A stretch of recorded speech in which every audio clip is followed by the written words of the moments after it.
I think we're ready for a little BFL weekly update. What do you think? Let's do it. All right. And now it's time for the BFL weekly update. Oh, yeah. All right. So, number one, BFL regional on Pickwick Lake, Joshua Moore, all the way from down in Louisiana, caught 14 bass for 42 pounds, 14 ounces. And I'm going to let him talk about that right now. I just found a ditch that was surrounded by grass, and it basically fishing shallow. Okay. Did you catch all your fish off that key little ditch? All but two. Nice. How'd you catch your other two? One on grass, another on wood on the edge of the river. It was probably 6 to 12 foot deep in the center, and it was just off the main river at a main feeder creek. I caught a bunch of fish each day, but just only 14 keepers.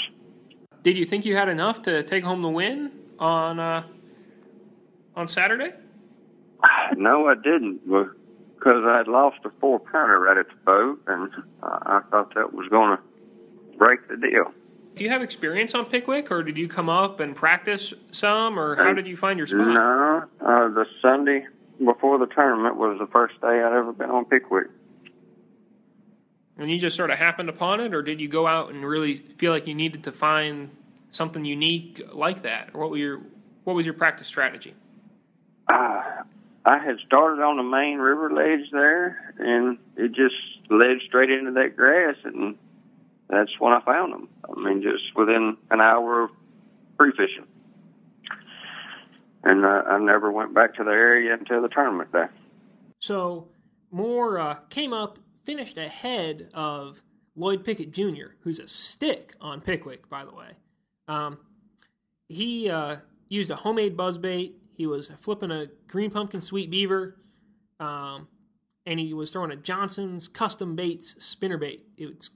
It's a pretty good-looking spinnerbait, actually. Mm-hmm. And he was throwing the spinnerbait and the buzzbait kind of around grass in this key little ditch he had, and he was flipping the sweet beaver around little pieces of wood on the key little ditch he had. That was basically how he got the job done. Cool. Congratulations, Joshua Moore.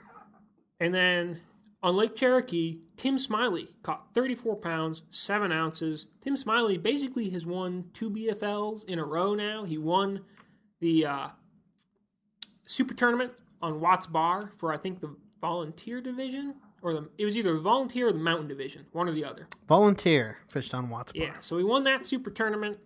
Based it a lot on local knowledge.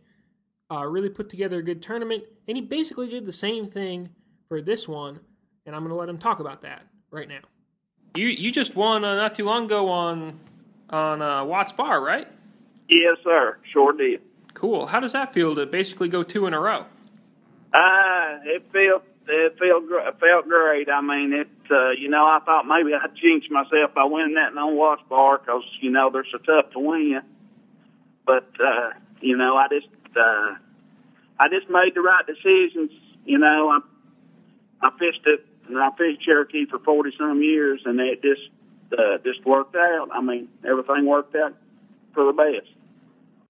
I had several different patterns. I'd fished Cherokee and 2 other regionals, and my pattern, even though I was on quite a bit of fish, my pattern didn't hold out.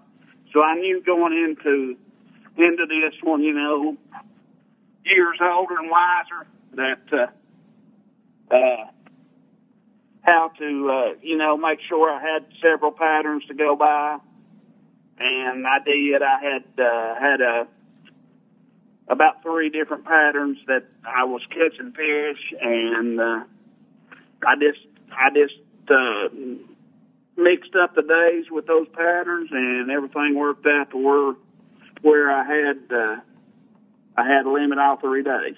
I was catching them deep on structure, on bait and a football head and a shaky head. And also was catching fish on top water, and also was catching fish flipping. and worked out to where I caught my 15 fish I caught deep, and the rest of them I either caught flipping or on top water. Well, top water, I just based it on knowledge of the lake. You know, I fished it for so long that I know where certain fish get and everything, but mostly some main channel stuff on top, but some and then some back in cuts. Okay, cool. And then the flipping stuff, were you like targeting any particular type of? No. The fish I caught doing that was up in the river, and it had colored water, and I was basically flipping.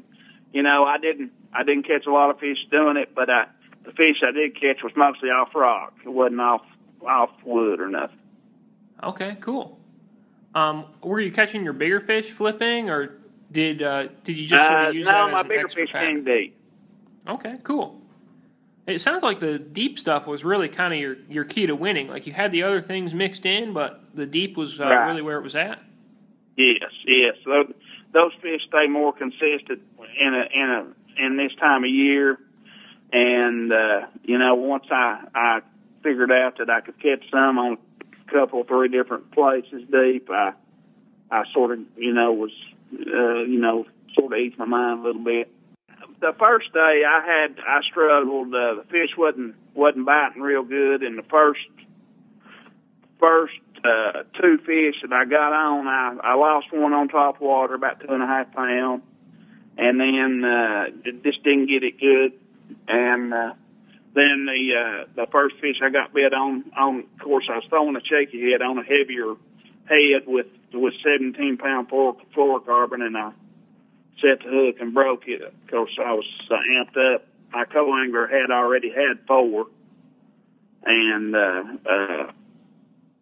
I was just sort of panicking a little bit, even though I fished for so long. You know how you get. But after that, I put a football head on, caught me 2 keepers, and calmed down, and went into a cut, and I got a fish on top water, and it pulled off, and I just sort of dropped my rod and looked down, and that co-angler said, "Another one's got it," and my spook was gone, and I reeled down and set the hook, and it jumped and throwed it.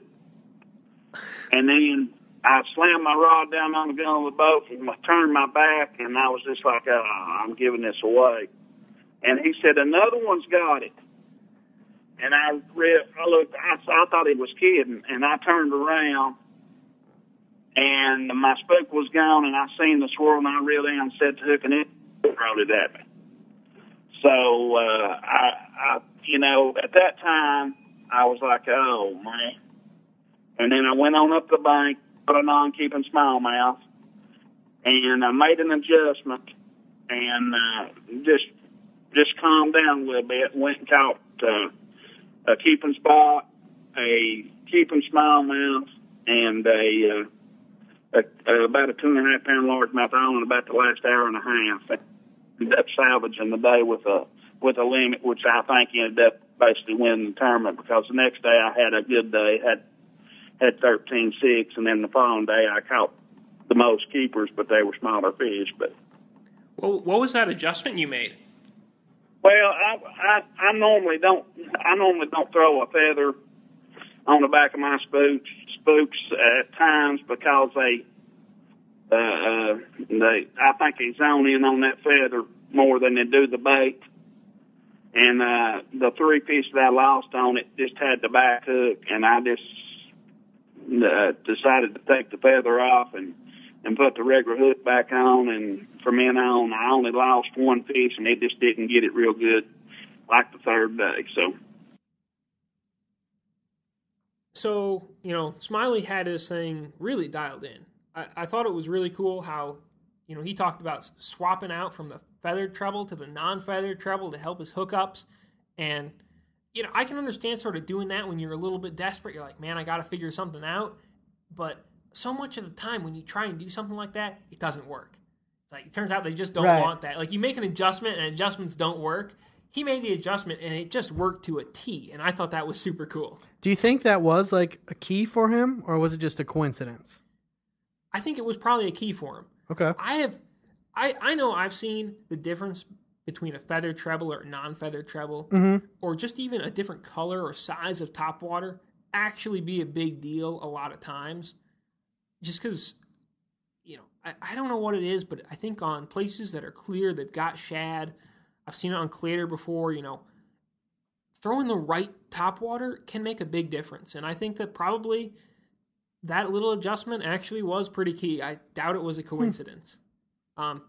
It might have been a little bit of a coincidence that adjustment was the one that worked for him, because maybe he could have made that adjustment to something. Maybe he could have just changed from a spook to a little bit smaller topwater or something like that, or just change colors instead of pulling the treble off and doing that. But I think probably those fish did want a little bit different look, and that's sort of what sealed it for him. Cool. Congratulations, Tim Smiley. Guy is on fire. Right. And that has been the BFL Weekly Update. For more like this, check out the rest of the FLW podcast at flwoutdoors.com or on iTunes.